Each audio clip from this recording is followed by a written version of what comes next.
नमस्कार, मैं हूं विनोद कुमार शुक्ला। अड्डा पर आपका स्वागत है। कर्नाटक में मुख्यमंत्री पद की दावेदारी या मुख्यमंत्री पद में बदलाव को लेकर के जो चुनाव के बाद से ही, जब वहां पर मुख्यमंत्री सिद्धारमैया बने थे, उसके बाद से ही जो दावेदारी है वो रुकने का नाम नहीं ले रही है। पहले इस बात पर विवाद था कि सिद्धारमैया मुख्यमंत्री होंगे या डी के शिवकुमार होंगे। बाद में ये हुआ कि दोनों 2.5 साल के मुख्यमंत्री होंगे। अब एक बार फिर ये मामला गरमाया हुआ है, जब कर्नाटक के एक मुस्लिम एमएलए एच.ए. इकबाल हुसैन ने दावा किया कि अगले 2-3 महीने में डी के शिवकुमार जो है वो मुख्यमंत्री उनको बनने का मौका मिल सकता है। ये लंबे समय से इस तरह की बात होती रही है। डी के शिवकुमार का भी ये दावा था कि हाई कमांड ने इस तरह की व्यवस्था की है कि 2.5 साल सिद्धारमैया मुख्यमंत्री रहेंगे और 2.5 साल बाद डी के शिवकुमार उनकी जगह लेंगे। अब ये अरेंजमेंट क्या है, हालांकि हाई कमांड का कोई भी नेता इस मामले में इस तरह का कोई बयान नहीं दिया कि 2.5 होगा, लेकिन ये दावा डी के शिवकुमार का रहा है। कर्नाटक से लेकर के दिल्ली तक इस तरह की खबरें आ रही हैं कि सिद्धारमैया जो है उनकी छुट्टी हो सकती है। उसकी छुट्टी के क्यों होगी, क्या कारण है, उस पर भी चर्चा करेंगे। लेकिन इस मामले को थोड़ी ताकत तब मिल गई जब इस पर यह प्रश्न किया गया मल्लिकार्जुन खड़गे, जो कांग्रेस के राष्ट्रीय अध्यक्ष हैं। तो उन्होंने कहा कि इस बात का फैसला हाई कमांड लेगी।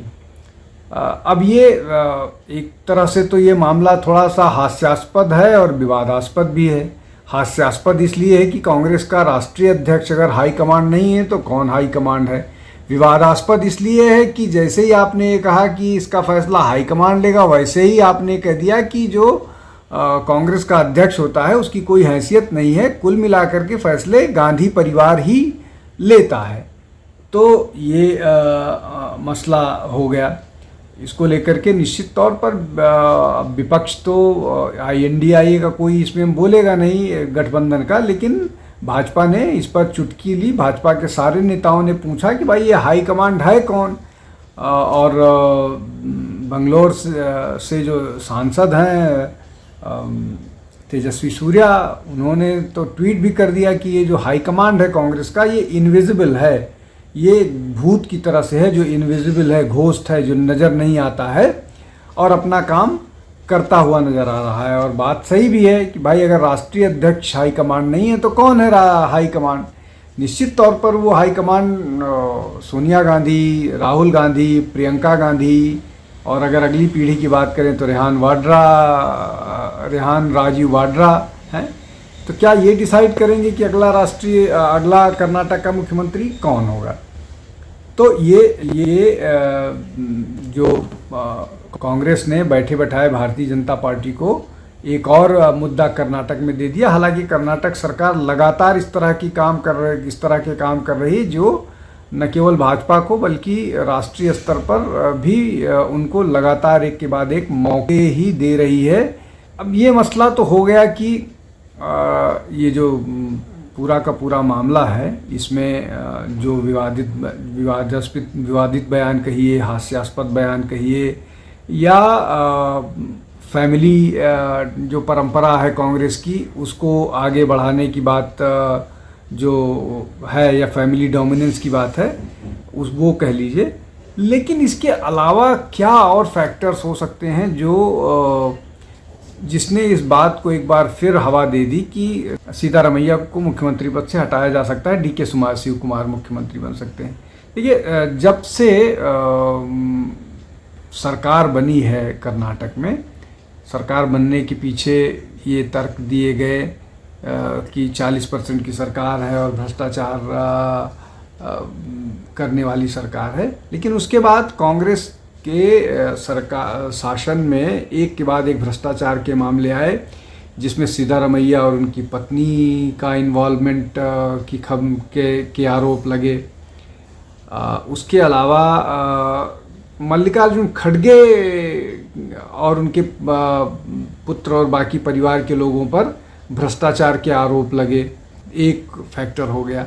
दूसरा फैक्टर हो गया कि आर्थिक तौर पर कर्नाटक की हालत बहुत ख़राब है और उसको सरकार डील करने के लिए में नाकामयाब रही और एक के बाद एक इस तरह के निर्णय ले रही है जो जिसकी जो जनता पर बोझ है। डीजल के दाम, अरे बिजली के जो दाम हैं वो कई बार बढ़ चुके हैं। उसके अलावा बस फेयर की बात हो, जो SC ST में को जो पर फंड पैसे खर्च होने थे उनके वेलफेयर के लिए, उनको दूसरी तरफ डाइवर्ट किया गया। बहुत सारे प्रॉमिसेस जो सरकार ने आने से पहले, जो कांग्रेस ने सरकार में आने से पहले किए थे, वो सारे प्रॉमिसेस को एक भी फुलफिल नहीं किया जा रहा है। तो इस तरह की बहुत सारी चीज़ें हैं जो सिद्धारमैया के नेतृत्व में डिलीवर करने में नाकामयाब रही।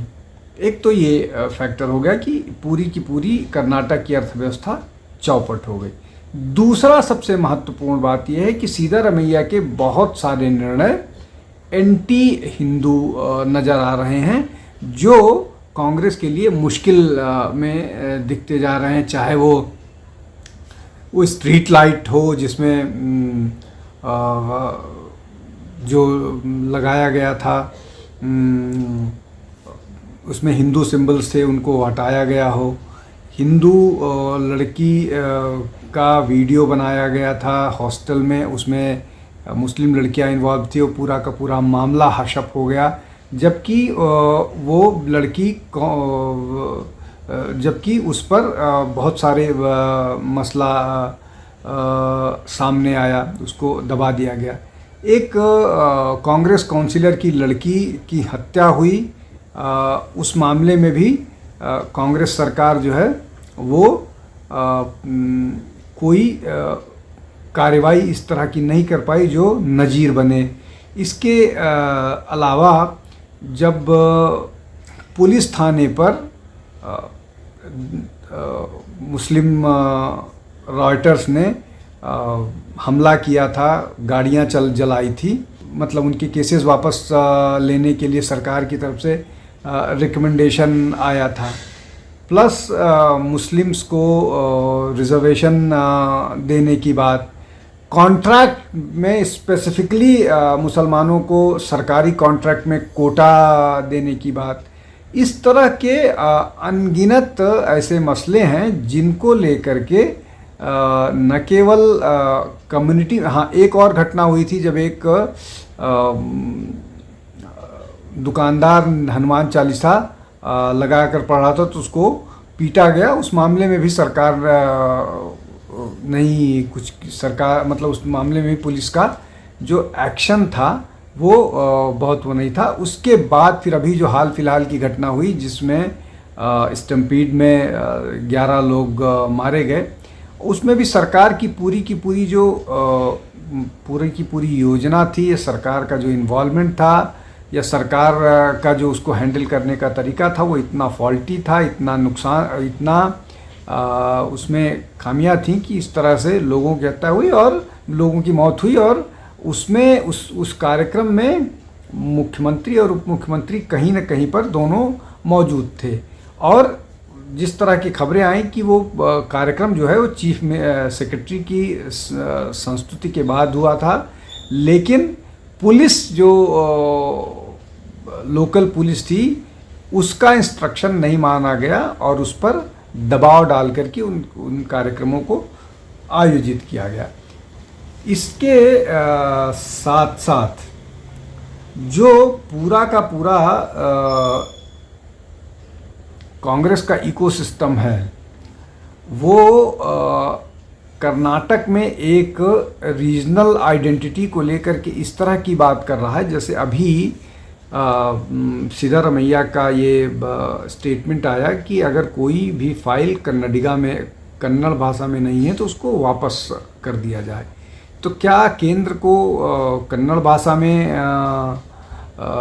फाइल केंद्र सरकार के पास भेजेगी और कौन कन्नड़ भाषा पढ़ने वाला है? इसके अलावा जिस तरह से भाषा को लेकर के विवाद पैदा किया जा रहा है, लगातार और कांग्रेस की सरकार उसको हवा दे रही है, चाहे वो बैंक ऑफिसर के ट्रांसफ़र की बात हो या एक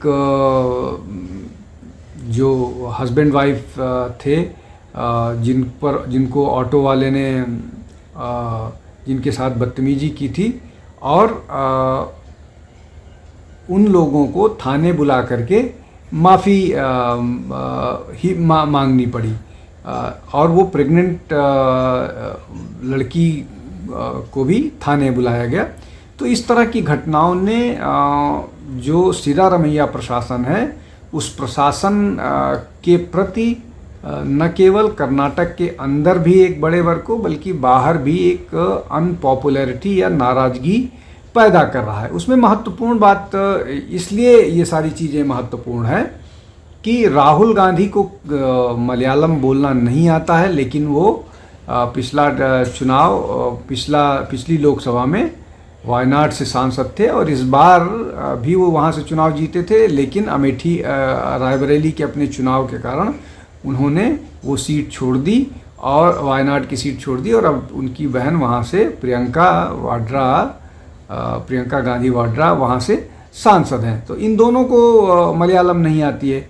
तो क्या इस तरह कोई चीज़ किसी भी तरह से फोर्स किया जाना चाहिए?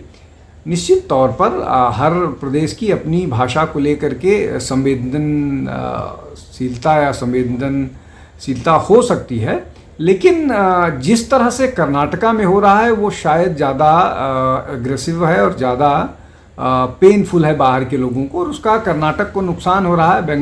बेंगलोर जो है, जो मेट्रोपॉलिटन सिटी था, वो उसको लगातार बिजनेस के तौर पर नुकसान हो रहा है और कर्नाटक की सरकार इस मामले में पूरी तरह से जिम्मेदार है, शह दे रही है और जो बाहर के टैलेंटेड लोग हैं वो धीरे धीरे बेंगलोर से दूरी बना रहे हैं। तो ये जो कुल मिलाकर के सारा मसला है, ये सारी चीज़ें जो है सिद्धारमैया के खिलाफ जा रही हैं और उनको इस मामले में इसी कारण से छुट्टी दी जा सकती है।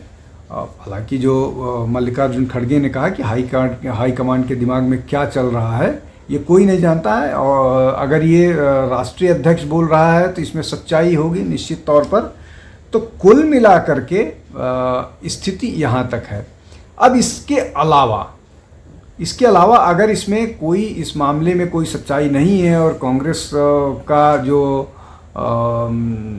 पूरा इकोसिस्टम है वो इसको काउंटर करना चाहते हैं तो काउंटर करना चाहिए, लेकिन वो पूरा इकोसिस्टम पिछले डेढ़ महीने से इस बात पर ज़्यादा फोकस कर रहा है कि राहुल गांधी के 2029 में प्रधानमंत्री बनने के कौन कौन से कारण हैं जिस कारण उनको प्रधानमंत्री बनना चाहिए। वो वर्जिश करते हैं, वो साइकिलिंग चलाते हैं, वो बहुत सारा गेम खेलते हैं, वो इकोनॉमी क्लास में ट्रैवल करते हैं, वो बिना बताए चुपचाप विदेश यात्रा पर चले जाते हैं। इस तरह के 20 और चीज़ें हैं जो बताने की कोशिश कांग्रेस का जो इकोसिस्टम है वो कर रहा है, लेकिन कर्नाटक का मामला गंभीर होता जा रहा है।